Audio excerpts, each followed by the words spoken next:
Voldemort secretly feared this Hogwarts professor. We all know Lord Voldemort feared Albus Dumbledore. He was the one wizard who could consistently match him, the one obstacle standing between him and total domination.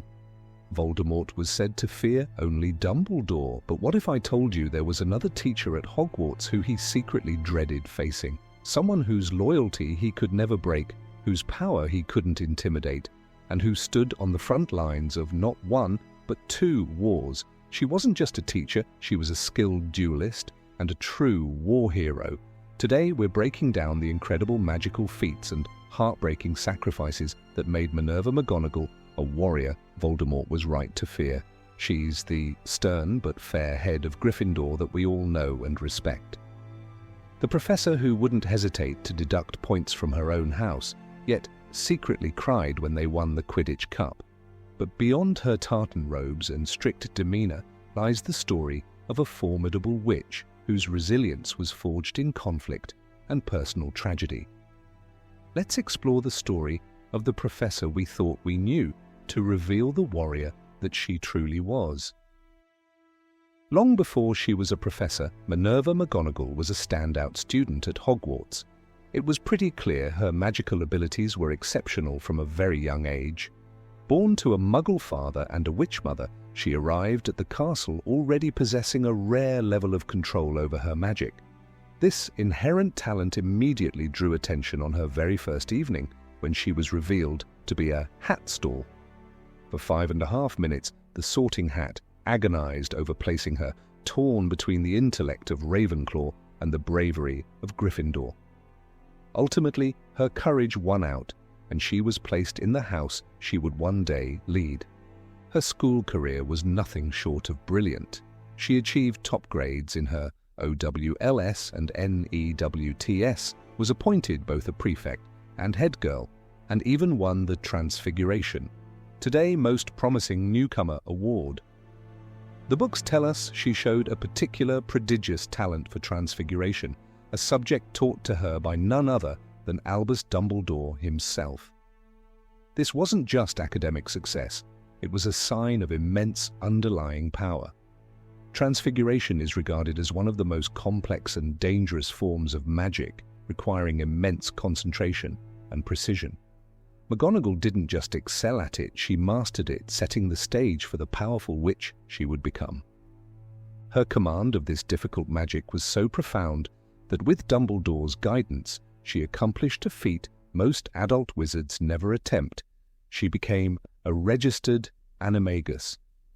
This difficult process, which allows a witch or wizard to transform into an animal at will, cannot be chosen. The animal is determined by one's core traits. For Minerva, it was a tabby cat, perfectly reflecting her observant, patient, and fiercely protective nature. This early mastery of such advanced magic wasn't just impressive, it was a clear indicator of a witch with the power, discipline, and force of will to rival almost any in the wizarding world. After graduating, Minerva briefly worked for the Ministry of Magic in the Department of Magical Law Enforcement. Despite being a gifted employee, she felt out of place. She missed Scotland and was disheartened by the anti-Muggle prejudice within the ministry, an attitude she couldn't stomach given her love for her own Muggle father. She sent an owl to Hogwarts and was almost immediately offered a teaching post in the Transfiguration Department under Albus Dumbledore. It was here she found her calling, but her life was marked by deep personal sacrifice. Before she even started at the ministry, she fell deeply in love with a Muggle named Dougal McGregor and accepted his marriage proposal. However, she made the heartbreaking decision to break off the engagement without telling him the real reason, fearing that a mixed marriage would force him into a secret world and echo the strain she'd witnessed in her own parents' marriage. Years later, she found happiness and married her former boss from the ministry, Elphinstone Urquhart.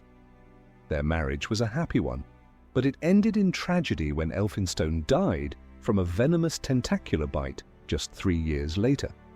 These losses were compounded by the horrors of the First Wizarding War. McGonagall joined the Order of the Phoenix and played a vital role in the fight against Voldemort.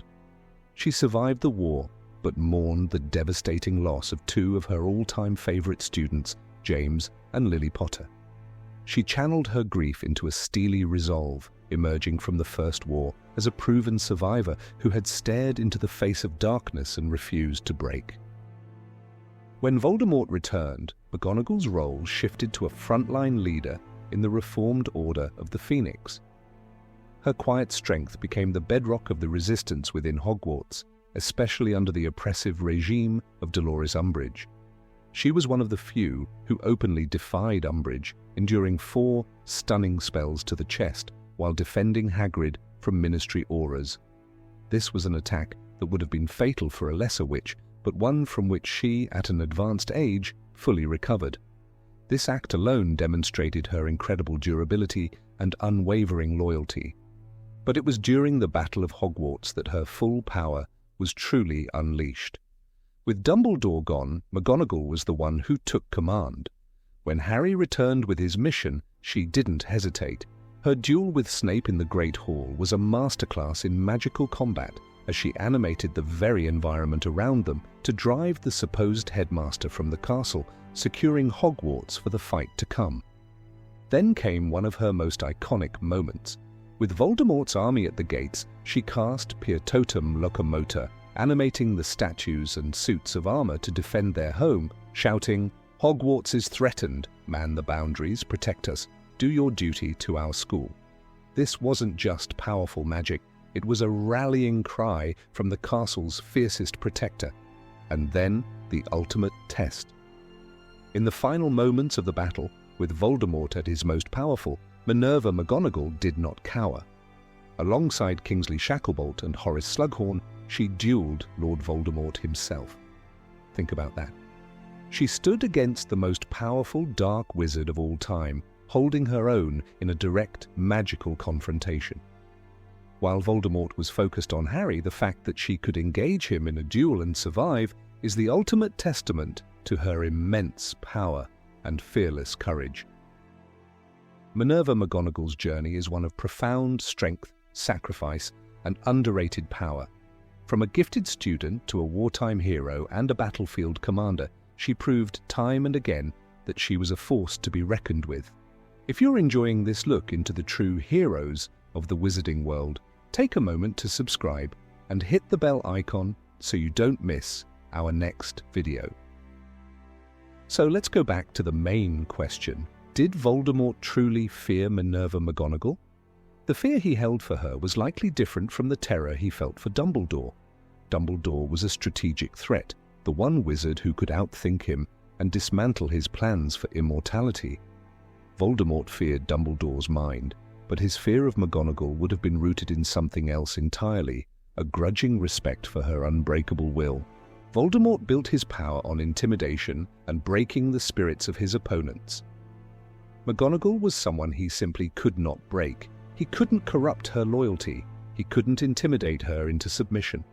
Her power wasn't just in her mastery of transfiguration or her dueling skill, but in her unyielding spirit.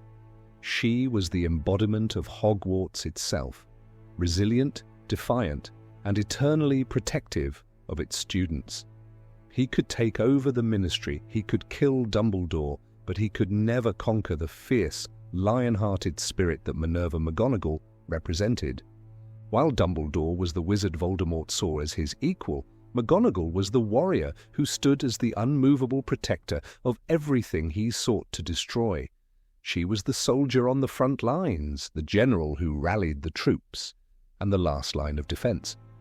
And for a tyrant who believed he was all-powerful, there is nothing more frightening than a will that will not bend and a spirit that will not break. What do you think? Was McGonagall one of the most underrated heroes of the series? Let me know your thoughts in the comments below. Thanks for watching.